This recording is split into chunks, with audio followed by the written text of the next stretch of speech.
Good evening, everyone. Good evening. I'm not entirely sure if there's as much of a delay at the beginning of a live on YouTube when I do it this way. How are you all? I'm kind of wearing a slightly inappropriate t-shirt, really, given the nature of the trial. I like to start with a comment that made me chuckle. And where's it gone? Sarah Witherington. Sarah Witherington said, "Sorry, I missed it. God only knows what's happened. I dread to think what I missed. Sorry, I went to see Downton Abbey." I think the contrast of Downton Abbey versus the Amber Heard Johnny Depp trial is a wonderful, wonderful contrast that I don't think many people could cradle. But I think if anyone can, Sarah, you can. So that made me chuckle. Is anyone else thinking this is getting more Shakespearean by the minute? Be this a knife I see before me? Oh my God. I mean, we've got a lot to get through. Obviously, guys, if you haven't, subscribe to the channel. You can subscribe just below. As I say, we're going to be running these until the end of the trial, including a live broadcast when they go to actually reading the verdict. We have lots of other content on the channel too, but I've just got to do this. Pepsi Max, the bedfellow of most alcoholics. Now, I'd like to qualify everything here, but for anyone who's new, for anyone who hasn't been here before, I am a recovering addict, alcoholic of 18 years. So I have some skin in the game and understanding of what it means to both Amber to have lived with an addict, alcoholic, having had to face that truth in my own life, but also some of the truths of what it means to be an alcoholic and addict, and the vulnerabilities therein, but also the self-centeredness that persists around addicts. When is the verdict, Nicola Madgwick? I believe final testimonies or sum ups and everything are next Friday, so it'll be happening probably the week after next, not this week, not the end of next week, but the beginning of the week after. Guys, all I'm going to say at this stage, without giving too much away, though I am going to give it all away, I thought Camille, Johnny's lawyer, was measured and tiptoed through some really sensitive and difficult stuff to engage with, given that essentially you're dealing with someone on the, someone on trial, someone in the dock, who alleges that she's suffered sexual assault and domestic assault. You have to tread carefully, but at the same time, she had to tread firmly because, as she herself said, these are serious allegations. So serious, in fact, that she has to cross-examine and challenge hard. And I was watching a few interviews with pundits earlier in the day saying that really is, I know it can sometimes seem harsh, but actually that cross-examination is the absolute centerpiece of why these trials are crucial and why such accusations need to be rinsed through and sort of shaken about and kind of examined and interrogated and inspected for their truths or not. And so I think Camille did a really good job of that. She had to go in hard, and she went in hard, but she didn't go in an odious fashion. She didn't go in a sort of offensive fashion, which I have to confess, let's all say that name, Rottenborn. I think Rottenborn is really offensive. And it's like, no lawyer is supposed to be really nice. They're supposed to be firm, and they're supposed to be difficult, and they're supposed to be annoying, and they're supposed to be peeling back the layers and getting to the truth. They're supposed to be wheedling out liars and all that kind of malarkey. But you know an arse when you see an arse. And I hate to say it, but I think Rottenborn is what he says, Rottenborn. So today's, it started with Amber Heard's continued cross-examination. And I personally think that the cross-examination went, by and large, we'll go through it blow by blow. I think by and large, it went well for Johnny's team. They started, but you're going to hear in a minute, if you haven't watched the entire trial, it all goes totally fucking pear-shaped right towards the end for Johnny, I have to confess. It goes absolutely pear-shaped. I don't know if anyone else feels that. I do. It's my opinion. We'll get there in a minute. But it started with a discussion of the knife. They brought the actual knife. I always find this fascinating in a court case, don't you? When they bring an actual object and they can say, show it to the jury, and then they sort of take it along and They all look at it. And so, of course, they brought the knife in. And the point that Camille was trying to make was that that Amber Heard described that first year as magic. But you said it was magical. But she said she was also living with a monster that you were worried was going to hit you and kill you. But you bought him a knife. And you can see what she was trying to do there. She was trying to suggest there's an obvious schism and contradiction in that if you felt so threatened, why would you buy him a knife? And I have to confess, I mean, it is an odd thing to buy someone. Admittedly, I know Johnny's into knives, but you know, a knife when you're fearing for your life, and especially as Amber Heard has really done a big job of sort of dragging back to the violence back to as early as possible in the relationship. She's pretty much saying now that it was a violent relationship from the get-go.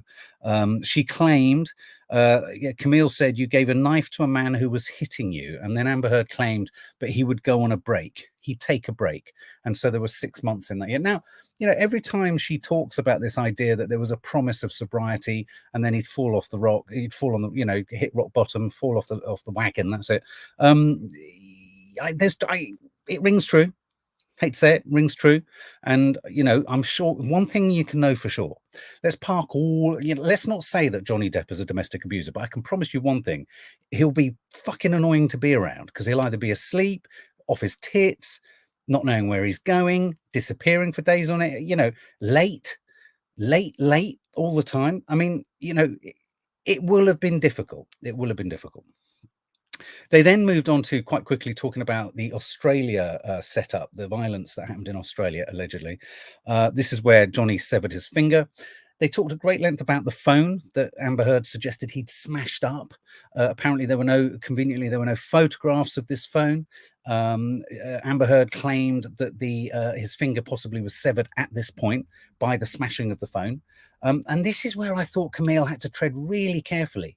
She had to tread really carefully because then she got into really the serious allegations of the sequence of events on the countertop when the terrible attack from Johnny on Amber allegedly occurred. Right down to, and she did use the line, these are serious allegations, but I don't know about anyone else. I felt deeply uncomfortable at the point that, any woman in any scenario who's alleging whatever she's alleging, parking to the side there. And I think there should be a discomfort. I think it's right that we feel uncomfortable about that. It then becomes different depending on what you think, as I've said many times, of the specifics of this case. So there was a lot made of the fact that Amber couldn't get the sequence of events right. Absolutely rightly, Amber Heard could argue if this did actually happen, was she going to be thinking things through or remembering the sequence of events? How can you sort of cleverly or accurately or coherently describe how A led to B led to C? So I think that would be a fair defense if this has actually happened. But there was the suggestion that how could he have done so many things with his hands, especially if one of them was bloodied and with a severed finger. They once again made the point that there were no medical records. There was even the suggestion that Amber Heard may have seen the square bottle that she was alleged to have been attacked with in a photograph after the event taken by the guy who kind of mopped up the house, the British guy who flew back with her.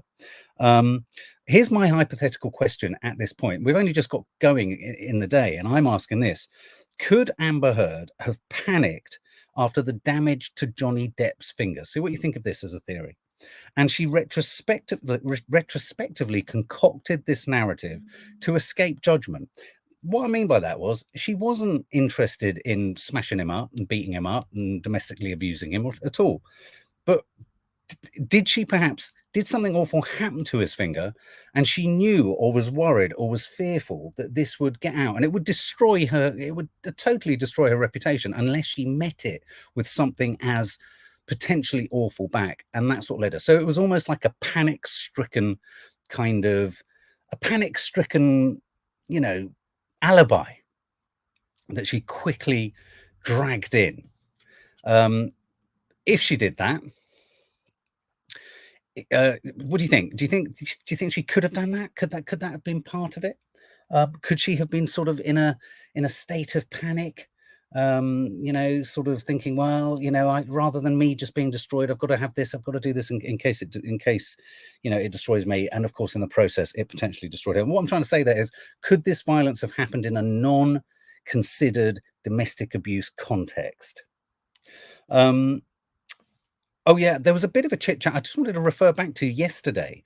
Some of the chit chat about whether there was a bit of stuff talked about today and yesterday, wasn't there, about whether she'd submitted all the photos. And she kept saying that she had submitted all the photos. And there's apparently there's a detail that if she's delivered all the photos of evidence to her counsel, but her counsel hasn't delivered those photos or submitted those photos as evidence, her counsel could be cancelled. Like her counsel as her lawyers. I wondered whether there was a moment in there where potentially Amber Heard was almost throwing her own legal team under the bus. Not entirely sure if I've got the kind of legalities on that right. Then they moved to the scrawled writing on the mirrors. Guys, who wrote what? Tell me, who wrote what on which mirror? Whilst Johnny Depp got all kind of creative with his bloody finger, using it as a paintbrush. I mean, it's still the most. I mean, let's just park everything aside for a minute. Using your finger to write and daub messages is mad enough. It's mad enough. But then the suggestion that he was I really struggle with this. When I look at the photos, I think it's blindingly obvious that there was the black footage, you know, writing with bloodied finger, Johnny, erratic, mad, crazed, balmy. And then there was a really sort of considered red lettering, wasn't there, which allegedly was written in lipstick, someone said at some point. And it had a reference to a Carly Simon song, didn't it, about being so vain and all that. And I thought Camille was very good. She kind of said to Amber, "Did you write that? Who wrote that? Did anyone else write that?" And, you know, clearly suggesting that Amber had written it. And she said, "Was he having a dialogue with himself?" Now, only in a trial surrounding, oh, look, Uli Bloom, the handwriting. Why didn't they push on that? That's a good point. The handwriting of the Carly Simon phrase was in the same handwriting, excuse me, as Amber's in her diary. Good bit of detective work there. But I do just want to say, just for a minute, the fact that we're clearly in Johnny Depp land, aren't we? We're in the logical land of Johnny, where we accept that scrawling messages on a wall is now, at this point in this event, a relatively Johnny Depp thing to do.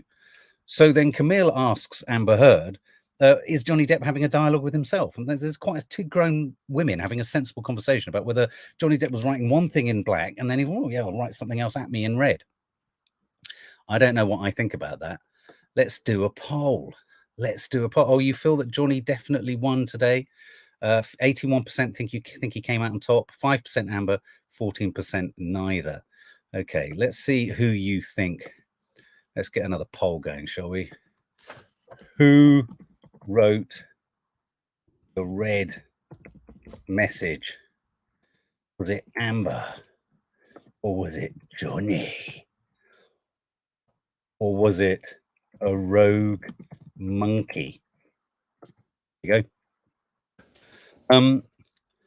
Here's the thing. Did anyone notice that in the second photograph of the marks on the wall, someone had clearly tried to rub out the red messaging, the red lettering? I thought more could have been made of that. The second photo of the mirror with red text definitely looked like it'd been smudged out, like someone had tried to rub it out. I think it's only me. I think Johnny Depp's lawyers are leaving a few strings for the jury themselves to pull together. It's always a bit risky, isn't it, to leave anyone to pull anything together, especially when half the nation doesn't know how to do up their laces. It's a bit of a worry. They played the audio. A lot of audio was replayed from the from earlier testimonies from Johnny's kind of other sort of witnesses that they brought in. There was the audio where Johnny Depp says even a boxer needs a break. I suppose one of the problems with quotes like that is a boxer suggests fighting, suggests they're fighting. He needs a break. You could easily spin that into a fight. He went into 5 bathrooms, all of that. So, you know, there's definitely an image of a man trying to kind of escape and get away. I just want to make a comment from a narcotics perspective. What does anyone else think? I thought a really interesting thing I heard somewhere was the jury will be looking at how Johnny and Amber present in the courtroom in terms of their demeanor, their tone of voice, how they talk, even when they get frustrated with questions, how they react, how they rise to those frustrations. They're going to be examining that, and they're going to be comparing and contrasting it to the tone, even in videos and audio recordings where they've lost their shit. I personally think there's more of a kind of continuity between Johnny's audio recordings and how he is in the dock, in the courtroom. He's slow, he's ponderous, he's methodical, he's a bit boring, he takes ages to get there. I don't actually think that Johnny, many of the drugs that Johnny was taking would have given him the strength nor the coordination to do half the things that they're suggesting he could do. I mean, that's not to say he didn't. I'm not saying we don't know for a fact that he didn't, but I'm not entirely certain that spliff, MDMA especially, oxytocin, okay, cocaine is obviously as an upper, but spliff, most of the things he was taking were downers that would not lead you to frenzied attack state. There's something about Johnny that doesn't suggest frenzied attack. I don't know. Whereas a strident, high pitch, haranguing, harassing, kind of in your face, you know, buzzing like a fucking blue bottle, that suggests that there could be some sort of, you know, rah, sort of stuff going on there. There was a brief chat about texts between Amber Heard and a therapist. It got very tense between the lawyer and Amber Heard. Did anyone else notice how Amber Heard just answered whatever she wanted to, whereas Rottenborn didn't let Johnny get a word out? Now, Johnny wasn't helped by the fact that he couldn't get 2 words out very quickly, but Rottenborn was in there like a flash. And I did wonder at times whether Camille needed to get in there a bit faster, because, you know, old Amber Heard, you give her an inch, she'd take a mile. She'd literally skew information off, deliver the information, and however much someone then says, strike it, forget it, whatever, you can't strike it. You can't not hear what you've heard, can they? Oxycontin. So the constant tug of war between Amber Heard and Camille. There was talk of Miss Lloyd, one of the nurses, who, you know, there was the suggestion that that Johnny had thrown a Red Bull can. Lots of soda cans in this case, aren't there? Pepsi cans. No Oranginas, I noticed. No Orangina cans, and no Lilt. But yeah, allegedly a Red Bull can was thrown. But Amber Heard sort of dismissed Miss Lloyd's testimony, saying, I didn't think she recalled anything. She's quite sort of a bit schoolmarmly. Well, mind you, that's exactly what he said, wasn't it? A bit schoolmarm. I mean, just as Johnny's a bit of a, you know, layabout, hopeless, yawning muppet, which he is, you know, most addicts are. They talked about self-harm. She said she'd never self-harmed, but she had considered it as a teenager when she had an issue around birth control. Considered it. Is that even notable? If you considered it, I don't really understand. Oh, what about the moment with the bed damage? Remember the photo of the kind of the wooden bit beneath the bed where allegedly he'd knelt down, piled down, pushed down on her. And then the question, did anyone hear that? Is that a pocket knife on the bed that you did the damage with? What do you think, guys? Was it a pocket knife? Was it the pocket knife that she actually... the funny thing is, well, it's not funny. I mean, nothing about this is funny if she has experienced what she says she's experienced. But I think there's a lot of people who don't necessarily think that it's happened. So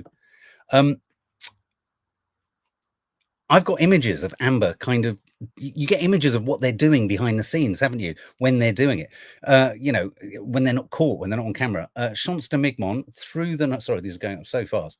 Threw the knife. Where have you gone, Shonsta? Oh, we've lost you. No, you've gone. Oh no, threw the knife on the bed, took the photo. Could it be as sloppy and as explainable as that? Could it? We then got to the weddings. Oh yeah, and also there was the point that you took a photo of the damage, and apparently there was blood all over the bed, but you took no photos of the blood on the bed. Equally, no photos were taken of the damage to her face, even though photos were taken of all of the words scrawled all over the mirrors in Australia. Why were there no photos? Why would you take no photos? I made a note here. The photos taken raise infinitely more questions about the photos not taken.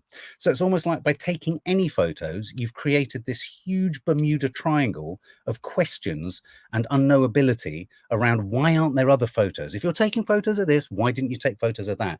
And it's almost like if you had no photos, this whole thing would be much easier.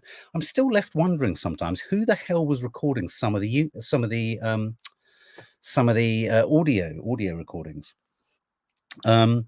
So yeah, wedding schedule. What about the wedding schedule? Huh?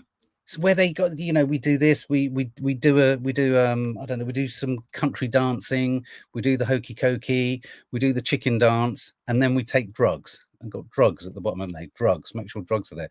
And again, I thought it was very clever that Camille pushed the point that, for saying you were worried about this marauding Jekyll and Hyde monster-like character, you were fine popping drugs on the itinerary and essentially on the call sheet. It was like a call sheet. Incidentally, me and Nadia used a call sheet as our actual wedding invitation. It listed drugs on the itinerary. She was going to have drugs alongside her drug-fueled monster, as Camille said. Amber Heard suggests she did drugs just twice with Johnny Depp. Who believes Johnny Depp, Amber Heard, did drugs just twice with Johnny Depp?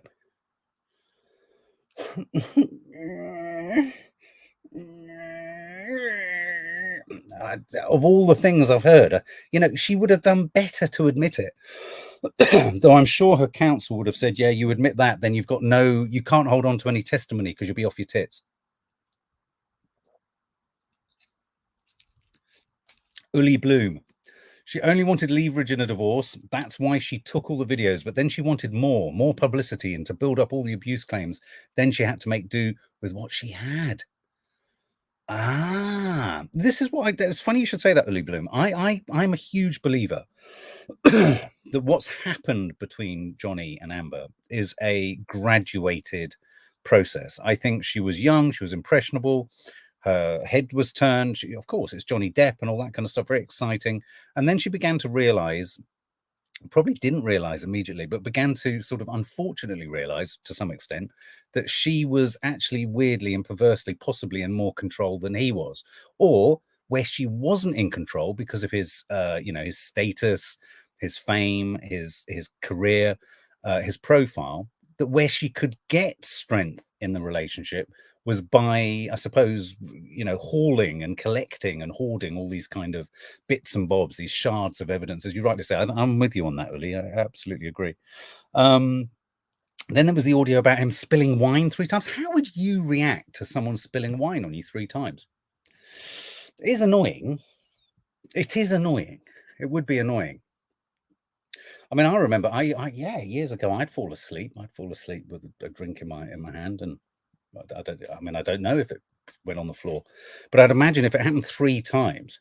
I've been with people who have fallen asleep 3 times and had a glass of wine and it's just gone over. But I just, you again, these aspects of Amber Heard's testimony, I struggle with just batting them away because I think it could well have been really distressing and awful. And apparently Jack was there. But anyway, there's audio of Johnny saying, that she scared Jack, Johnny Depp's son, because she screamed and she went mad.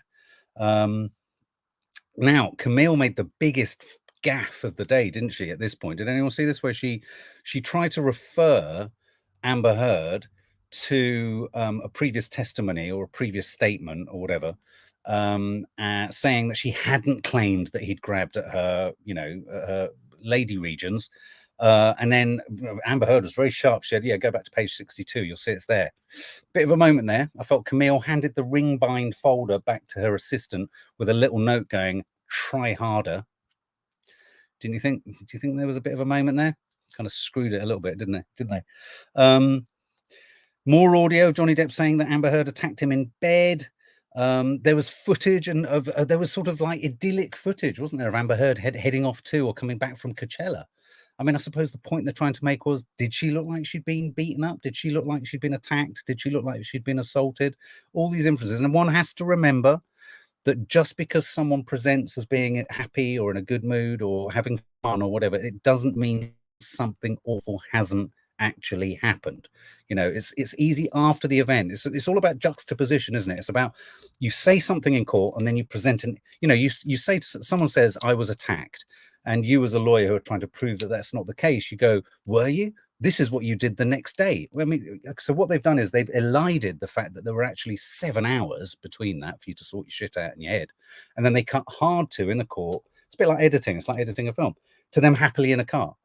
So again, I don't necessarily think you can just say because you were happy in a car, you were unaffected by something that had happened. Do you see what I'm saying? So that was her heading off to Coachella. Then we had audio where Amber Heard, did you hear the cackling like a witch audio? I was a bit scared. She was laughing like an absolute lunatic, like a banshee. Wasn't she? Did you hear it? I know someone else who laughs like that. It was absolutely insane. So I've got here insane cackle. She then goes for the classic. Well, you could argue this is classic domestic violence. I know we're talking about. There's a lot said about this is classic domestic violence tropes. You know, him controlling the work that she does, who she works with. You know, criticizing her on her looks and all that. This is all, and that's all true. But you could also equally argue that her humiliating him and emasculating him, especially with the stuff about hoping that his kid's stepfather is more of a man and more of a role model to them. That's gonna, you know, here's something else, guys. Here's something else that is it's a taboo thing to talk about. Is there such a thing as provocation? Is there a point? Does everyone have a breaking point? Does everyone have a breaking point? What do you think, guys? Can you make even the most sedative people, if you push them more and more and more, can you force them into an act that if you then pop that act under the cold light or the harsh light of a court, can quite easily be presented, if you thread it to one and two other things, as domestic abuse? I mean, and that aspect, I think the experts in the world of domestic abuse convictions and everything, I presume, have to go through that stuff with a fine tooth comb. It's so complex. It's so complex. But this could be a prime example. If you attack a man on his parenting, on his children, and on the potential of another man to come in and be a more effective father to those children, you're kind of asking for trouble. If we can understandably say you shouldn't say that to a woman, there are equally certain things you could say you shouldn't say that to a man either, because what you're trying to do is humiliate, is to activate and trigger bad behavior. So I think that was quite, for me, that was one of the most violent things she's done, or the most aggressive things she's done, accompanied with an insane cackle. She also described herself at one point as, I'm a person who's putting together clues. That sat a little bit, that gave me echoes of the Bruise Kit. It gave me echoes of the Bruise Kit. There was a sort of terminology there where she'd really thought about this, you know, I'm putting together clues, because that's kind of what she's done. You know, you could say badly, or as Uli said, she started in a certain way, in a bit of a spit and a spurt, getting bits of evidence. She got to a point where she couldn't get any more, and this is all she's got. And so she's tried to cobble together a case. I wrote something down. This is that point in the proceedings where I thought, fuck this, I've got to write this down, because this is a thought. This is a bit of a thought. And this is what I worry about, all this stuff about, you know, him wanting to escape, him wanting to go, all the texts, the incessant texts, the haranguing, please come back, him not answering. Her argument was he'd gone off on a bender. Yes, he could well have done, and he probably had done. But I tell you what, if you were in a domestic abuse situation and your partner has actually takes himself out of the house to go on a bender, surely you want some relief from that, don't you? Or a release from that. You would welcome it, wouldn't you, that night? You wouldn't be calling them back again and again. You would be like, thank fuck he's gone. Surely, even if you're in that sort of Stockholm syndrome codependency that I recognize domestic abuse relationships become, you know, you become overly attached to the abuser. But I made this note: to characterize absence or a desire to leave as somehow controlling or abusive surely is a route to total madness. Because what you're saying is, if you accept that, you're saying that by not doing something, you've done something. This means non-violence can somehow be violent. Now, yes, there's things like passive aggressivity and all that kind of stuff. But if you go that route in a case like this, if you go with that and give it justification, you're basically saying whatever Johnny does supports the idea that he's a domestic abuser. So there's no potential or scope to even be reasonable as a human being about this. Do you see what I'm saying? It's like, oh, so he's an abuser if he goes. He's an abuser, obviously, if he hits, but he's also an abuser if he doesn't hit and doesn't want to be around you. Yeah, I understand indirect abuse, but surely if that's indirect abuse, you could argue everyone's an abuser in some capacity. I think it's a really slippery slope. It gets really tense. Oh, what about the moment where Camille said Johnny Depp got you Aquaman? Oh, hell hath no fury. I mean, to be honest with you, that was a bit of a low blow. It was a bit of a low blow. I mean, you know, that was a bit, I don't know, that was a bit Jersey Shore, that was. They talked about all the haranguing texts, lots of nagging texts, come home, what have you. Amber Heard said that half the monster is in Johnny, the other half I love. So clearly, you know, portraying Johnny as a Jekyll and Hyde character. I don't know about anyone else. I thought one of the most emotionally interesting and most powerful moments for Johnny's kind of, you know, Johnny's sort of case, if you like, was the audio scene where she was berating him in the car when he wanted to go in to see his daughter Lily Rose. He sounded so lucid, didn't he? He sounded so sort of pleading. Every time you hear him in a sort of lucid frame of mind, he sounds so reasonable. He's like, okay, well, look, I'm sorry if I did that, but I'm sure if I can do this, and if we did that, and if you do that, and da-da-da. But, and it's a big but, this is where I always go back to, and this is where Johnny doesn't help himself. His addictions and his alcoholism and the behavioral consequences of all of that leaves you vulnerable as an addict. You are left vulnerable to all these kind of accusations because you cannot account for everything. You cannot account for your tone of voice. You cannot account for all of your actions. If you black out, you don't know what the fuck has gone on. And at that point, if there's someone around you who's wanting to be predatory in any way, they can be. But equally, to be fair to Amber Heard, if he's done these things, he's going to have zero recollection of them anyway. So he's going to, as much as we say she's being a fantasist about saying these are the truths, he has no experience of them. So for him, it's his truth that they didn't happen, but he doesn't know they didn't happen. The strongest argument back against that by Johnny's team is, if you had all those occasions where those bad things happen and you were in the business of taking photographs and recording things, why the fuck didn't you get something more convincing? It will forever be the question. If you've taken photographs and recorded stuff, why didn't you record and photograph the proper stuff? That's the biggest question.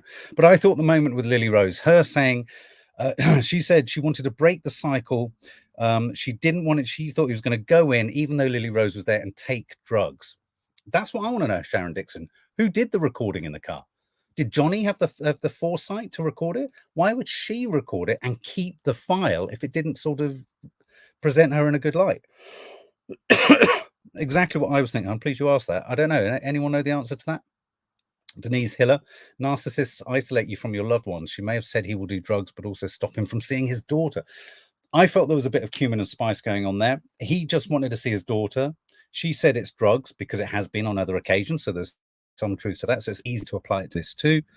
I tell you what makes me realize that she was totally bullshitting around this. She said that the reason she was saying she was as hysterical as she was in the car was she wanted to break his repeat cycle of going off to take drugs. So if that's true and he's in the car and he's about to go in, why not say to him or mention him not taking drugs on this occasion? Why was it not threaded into what she was saying in the car? Do you know what I mean? If that was her fear, why didn't she say, if it was my fear, I'd go, oh, please, I don't want you to go in. You're going to take drugs. You're going to be off your head again. I don't know. But she didn't, did she? He didn't sound like he was going to take drugs. It was a big moment. It was all about justifying her hysteria, because she was predictively targeting so-called drug taking. That's what was going on. I made another point here, which I've kind of made earlier. I've got to talk. The talking. I wish you guys could talk with me, guys. It'd be really nice. How we doing? How we doing? Hey, if you haven't subscribed, subscribe. There was a moment, wasn't there? Well, oh yeah, no, I mentioned this earlier. Is his temperament one to fight? I don't know. I don't feel he is I don't know why. I don't feel he's a fighter. They asked if she edited, did she Photoshop the photo of her with a particularly red cheek? There was a bit of a spar off there between Camille and Amber, wasn't there? Camille said, "My question is nuanced," and Amber went, "My answer is nuanced." I thought it was quite a good comeback from Amber, to be fair. James Franco's visit in the elevator. Well, I think just for you, we've just got to pop it up, haven't we? Video shows James Franco visiting Amber Heard at Penthouse, and the suggestion is when she leans into him, so is she doing that because she knows there's CCTV and we're not going to guess who she is? Is she concealing a mark on her face? Are they both trying to work out who's farted? Oh, he's put his head, and the suggestion is that he's put his head there because he knows she's been hit. That's stretching it a bit, don't you think? Oh, look, there we go. Rennie, people on OxyContin tend to have very violent rages. Oh, that's interesting. Well, that does shut me up. Maybe that is the case. Or a lot of the other drugs he's on. This idea that you take 10 pills of MDMA and go on a rampage when it's a kind of peace, love, and hug drug. It's crazy. That's James Franco. And he's been discovered to be a dirty dog. Good God.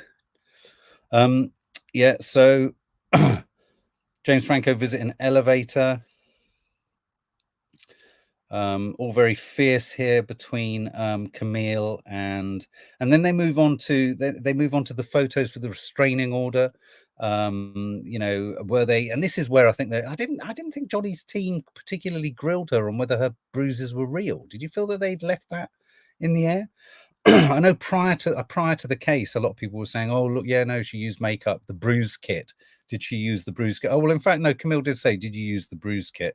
And then they talk about the op-ed, because let's not forget this whole thing is a defamation case, not a defecation case, about the op-ed piece that she wrote in the Washington Post. And I thought Camille was very good on this.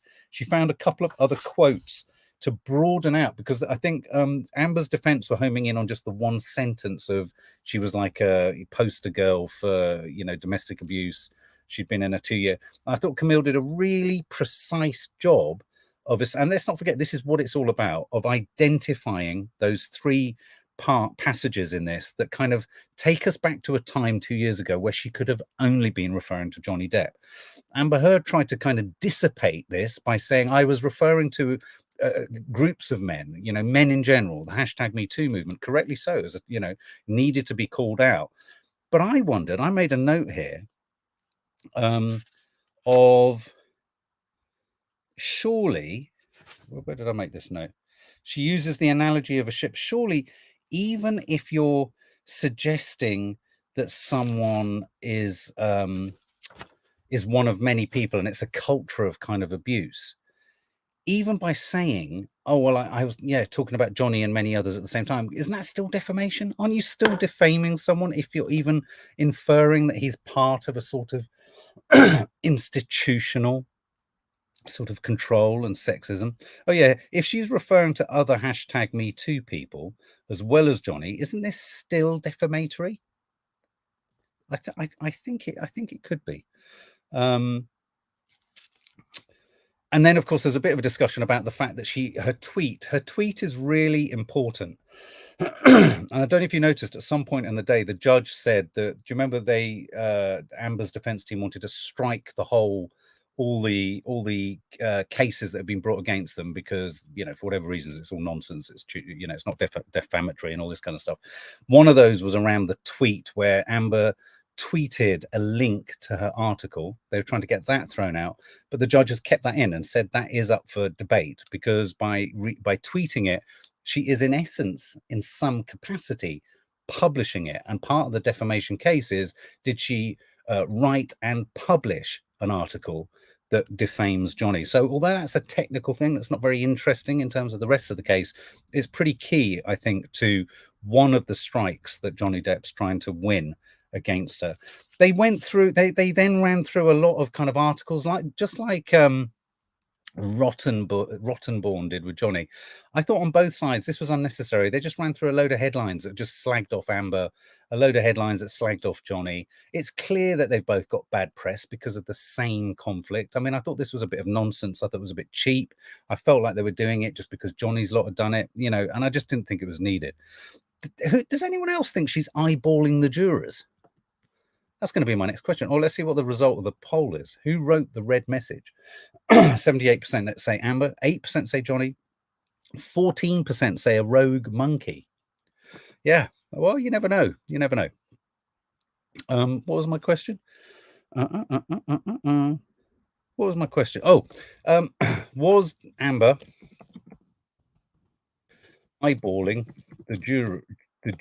I mean, like, you know, giving them such strong eye contact, you'd be petrified to challenge her. And let's not forget, a lot of the people on the jury are men. And when I see that kind of, it's a sort of generic. I'm not meaning to be sexist here, but there's a kind of generic look that a woman can give a man, which is like, shitting hell. Okay, and as a man, you just know, right? I'm packing my bag and I'm out of it. I felt she was giving them the pack your bag and get out of here look. Did anyone else? Every answer she gave to the jury, she'd look at them and do, she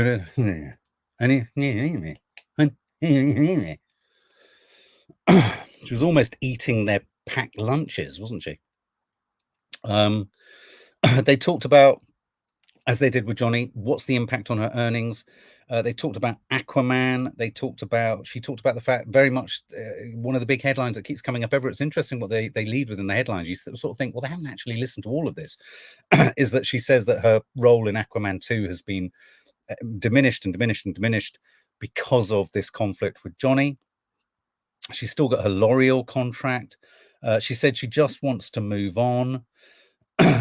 She had a spat with Johnny's lawyer. Did you see that tweet where she said, on every occasion you will be short? So she's heightist.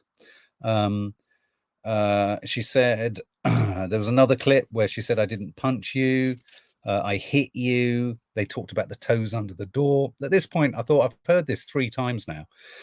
This is a bit unedifying, isn't it, to hear 2 adults talking about whether her toes went under a door, whether she hit him on the head, all that kind of stuff. And then they showed clip footage from her divorce deposition where she was talking about, you know, Johnny and this footage and about him hitting his head and her punching him. And apparently she was eating, chatting, smiling and rolling her eyes. I think it was from, did anyone see this?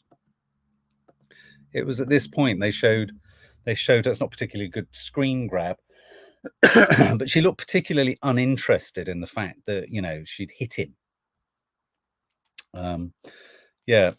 She talked about the fact that she was shocked that the media were outside when she filed the restraining order. Johnny Depp's lawyers suggested that she contacted TMZ. Who knows? Maybe she did, maybe she didn't. I mean, there's a long history of major celebrities tipping off the press, and they tip them off in a way that you never know if they've tipped them off. There was the suggestion that the which footage was it? The footage of Johnny smashing up the cabinet to then pour his mega pint, that somehow got in the hands of TMZ. As she said, I wouldn't know how to do that. But have you ever sent an email, Miss Heard? Because that's as simple as it is, darling. You just send the file by email, or we transfer, or something like that. Dear heart, she should have gotten divorced and taken the 34 million. It would have been a lot easier. It would have been a lot easier for everyone. And then, of course, the final parting glance from Camille was the reference to, what was it the reference to? It was the reference to her former partner, who she allegedly struck and assaulted at Seattle airport. Now, in the redirect, Amber's solicitors made a good point of saying this was retracted, this was denied, but Amber Heard was apparently arrested for this. So, you know, and there's, as we know, there's a long history of domestic abuse victims not wanting to prosecute and not wanting to charge, which is one of Amber Heard's defenses. And so you could argue that this is precisely the case with Amber's previous partner. And that was the end of the cross-examine. And then the only most notable thing about her defense attorneys redirecting was when they said, why is he not looking at you? They said he wasn't looking at you because you can't look at him, and he won't look at you and mustn't look at him. And she said, because he's guilty. I still want to know, is Johnny kind of doing that? Is he allowed to look at her on a monitor? Does that count? Does that count? And then everything felt like we went into the break thinking, okay, it's kind of clearish. I think, and here's my take on it. I think Amber Heard has spoken a lot of truth around what it's like to live with an alcoholic. I think she's manipulated the truth of that living with an alcoholic addict, and she's used it to buttress. I think someone else mentioned that. I think she's got in too deep. She couldn't clamber her way out. She's tried to shore up her story. It's become more and more ridiculous, but by believing it and really, really believing it in almost, as I've said, a fantasist's way, it becomes the truth. Johnny has no capacity to know for sure of anything or everything that he's done. But I'm pretty certain that his natural personality is not a violent one. But we don't know what happens when you're under the influence of certain concoctions. And she goes to great lengths to say there were different Johnnies based on different drugs. And there were even many other different Johnnies based on the combination of different drugs. So with those two things in place, I would say that's being fair to Amber, and I think that's being fair to Johnny. I don't think he's a domestic abuser, and I don't think she has the evidence to prove it. And on that basis alone, I feel fairly, though she's had a difficult time with an alcoholic addict, it's all backfired for her trying to deal whatever blow she's been trying to deal to him. And I think that that's the truth of it. And I think he should win the defamation case on that basis. But then to throw the cat amongst the pigeons, Tillett Wright testified, friend of Amber Heard and a friend of Johnny Depp's. He started very irascibly. He's been brought in. He's one of Amber Heard's witnesses. Very irascible, very spiky, very terse, with the very gentle sounding Johnny Depp lawyer who was questioning him. He said that Johnny Depp was a generous and lovely guy. He said on alcohol, Johnny would get paranoid. He said he only saw her. I didn't believe a word he said about Amber Heard's drug taking. He only saw her take MDMA on her birthday. He was at the wedding party. He was at the wedding party taking photographs on the Bahamas. And on the schedule was drugs. And she has talked a lot about going off with her girlfriends to take mushrooms. But he only saw her take MDMA on her birthday. And he claimed that she wasn't into cocaine and wasn't really a drug taker. Absolute bollocks. He said he never saw her drunk often. I thought there was a very sad moment here. He said Johnny Depp didn't really have many friends. That gave you a little kind of insight into A-list Hollywood celebrity sometimes. It doesn't buy you everything, does it? It really doesn't. He then said, and this, okay, what I'm about to talk about sounds fucking awful, actually. And for me, was the biggest blow to Johnny Depp. At this point, things don't look good for Johnny. And I came out of here, I went in the other room to get a cup of tea or something. And I said, whoa, he's really hit a dangerous moment here. Because even though this is only what he says and his hearsay, he said that Johnny Depp said, she's old, when her tits have dropped, she's got no talent, everyone will lose interest in her. We've got no way of verifying whether he said that.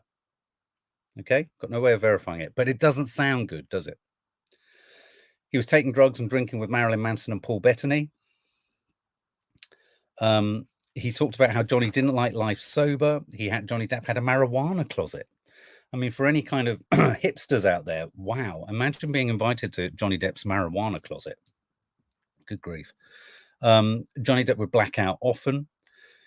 Johnny Depp wanted to get sober, but only for Amber Heard. He resented having to be sober. This is the struggle of sobriety. He talked about this, and this was quite sad. His pain from his childhood was so much that he could not enjoy life without taking the edge off it.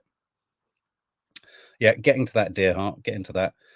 In the Bahamas, he would black out. He passed out in the sand. Staff tried to whisk the kids away. Johnny Depp talked to this guy, Tillett, is that his name? Tillett, about the monster inside, how it lives within him, and how he's battling the monster. So I think we can understand now that the monster isn't just, if it is that at all, a marauding man running around hitting things. The monster, people with depression and mental health illnesses like me, we call it the monkey on the back, or we have analogies for things. I posted something on my Instagram today with a man battling with a snake. The monster can be the darkness, it can be the trauma coming up and all that kind of stuff. But he then moved on to say that Johnny Depp would get extremely paranoid. He thought Amber Heard was having affairs. He said Johnny Depp was an incredibly smart person, but he would often belittle her. Now, that often happens. You can get smart people, if they're feeling intimidated, if they're feeling paranoid, they can use their intellect to diminish people and put people down. There was a kind of aspect of truth. I could imagine that being true. That's a detail that you think, okay, I could imagine that possibly being true. Johnny Depp described his own fans as suckerfish. I couldn't work out whether this was this guy pretending not to want to destroy Johnny Depp's reputation by saying I still can't, because he says at one point, I'm still very fond of him. Can we judge someone by the company they keep? Exhibit A, Marilyn Manson. I believe that you can't judge someone by the people that they know. No, I don't think you can. And I think a lot of effort has been tried to be made by saying, because he knows Marilyn Manson, and we all know what Marilyn Manson's also being accused of by Rachel Evan Woods, that by association is the same thing. We can't live like that. We just can't live like that. But yeah, Johnny Depp talked about his fans being suckerfish, which isn't particularly nice. But is this this friend's depiction? He might have said that he kind of, is this him trying to, this is either him destroying Johnny or telling the truth. One of the two. He then talked about and got very upset by a phone call that he had with Amber. I think he was in New York. He was talking to Amber, and he heard what sounded like a bang, the threat of pulling her hair, and something in the background. He was crying when he testified this. I mean, we've got no way of verifying this, but it wasn't good. It wasn't good. And the big bombshell was him saying on this telephone call, put me on speaker. He said, put me on speakerphone. They wanted to talk about the theory that Amber said to this guy, Tillett, oh, Johnny has got this theory that we've pooped on his bed. They started to laugh about it.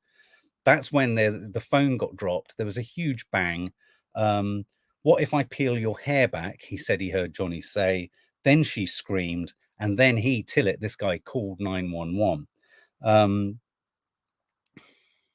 That could connect with the New York police squad that were also involved in some capacity with the LA apartment flats moment.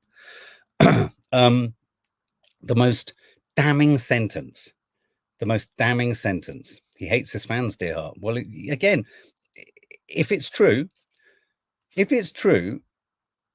and you're at his level of fame, I'm only offering this up not as an excuse, but as a possible explanation. I'd have thought the pressures of fame are extraordinarily high. And so, yes, the very thing that's made him a success may well also be the thing that really eats away at him, maybe puts such inordinate pressure on him. He's not individually identifying fans of his. He's just saying, they can pull me down. The success can pull me down. But when he got married, this guy said, Johnny turned to Tillett and said this, I'm married now. I can punch her in the face and no one can stop me. We have no way of verifying whether that's what he said. But as a sentence goes in a trial such as this, that is an absolute bombshell. It's an absolute bombshell, because it's one of those statements that Amber's counsel must just be like, this is just brilliant. Whether they told him to say it, whether it's true, that is a line. It's very hard to unforget that line if he said it. Let's not forget, he said Johnny said it. We have no evidence that Johnny said it. But if he said it, could he have meant it as a joke? Could it sit alongside the same argument that he had for justifying his texts? It's a hard sell. If he said it, it's a hard sell to say it's a joke, if I'm honest. And then by the end of the day, we got on to Rachel. Was it Rachel or Raquel Pennington? I love the way they describe her, former best friend of Amber Heard. And I didn't feel like we got anywhere yet. They're kind of at the Hicksville thing. There's a lot more to come from her tomorrow. But interestingly, we did kick off with her and Amber Heard getting physical and having a fight about not finding glasses in the kitchen, which suggests that Amber's a little bit hot under the collar, a little bit flighty. She smacks her friend because she couldn't see the glasses that were in front of her. Bloody hell. She actually hit her in the face. There was a question about hair extensions. Could the hair on the floor be hair extensions? Then there was a trip to Hicksville. She said that still okay. And Amber Heard's cocaine use is shifting. And she said that she didn't witness any rage, didn't hear anyone yelling in the trailer. Yes, the trailer was trashed, but she saw no evidence of Johnny being violent. And that was the night where Johnny obviously was saying to this girl, leave my girl alone, that's Amber. Now, look, Johnny, she's volatile, Johnny's volatile, fighting over glasses, wine glasses in a cupboard. Yeah, they had a fight. I personally think that last testimony from, what's his name? Tillett. That's a curious name, isn't it? This chap.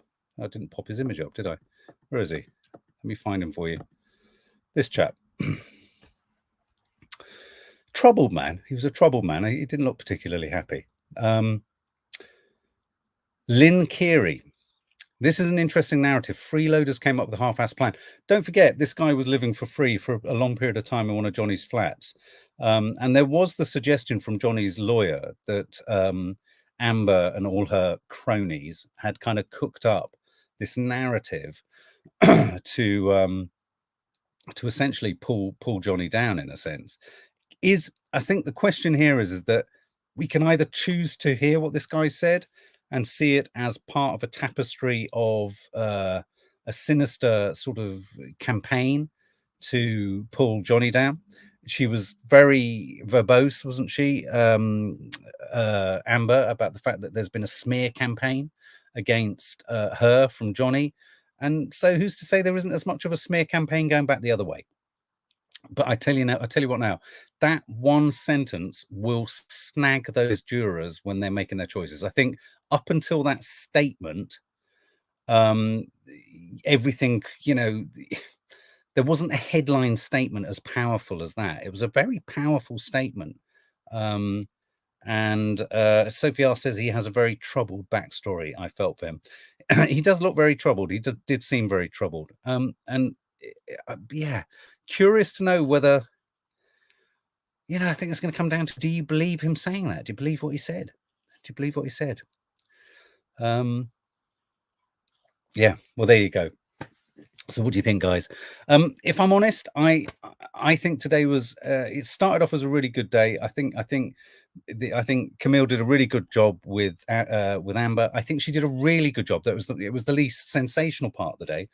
She did a really good job of really drilling into the op-ed and the defamatory comments. I think this chap is a problem for Johnny. And I'm not entirely sure how they combat that. It would have been good if his cross examination had something that would have kind of, for Johnny's sake, I'm not saying because if it's not true, but for Johnny's campaign, if you like, or for Johnny's counsel, it would have been good if someone could have got beneath him and sort of said, actually, you're not entirely trustworthy. Johnny kicked him out and he's angry. Well, there could be that. There could be that. Is there an axe to grind? Is there sour grapes? Is he a bit pissed off? Although he says he loves them both, he has been called for Amber. He is one of Amber's witnesses. We will never know. We will never know the extent to which he wanted to seem.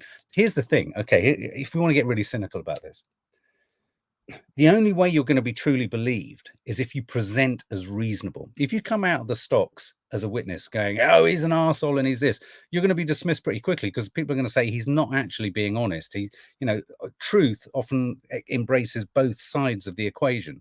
There's got to be, I've got to be at fault. She's got to be at fault. He's got to be at fault a bit. She's got to be a bit at fault.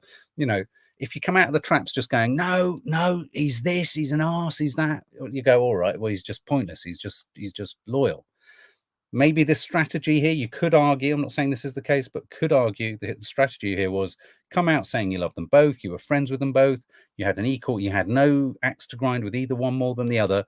And so when you present this clangor of a line, it's got to be true. So there you go. Lot to get through today, wasn't there? Share your thoughts. Keep sharing your thoughts. Subscribe if you haven't subscribed. We'll be here again tomorrow night. Who knows what hopefully this Raquel Pennington's going to get a little bit more interesting. She looks bemused by everything, doesn't she? She sort of looked like looking even at the screen going, what? And when they asked, did you take mushrooms? Maybe. Oh, not to. Why am I in this box? She's very strange. But anyway, guys, thanks for all your comments. And also Natasha Tiramos, she lied about donating. If Johnny wins this case,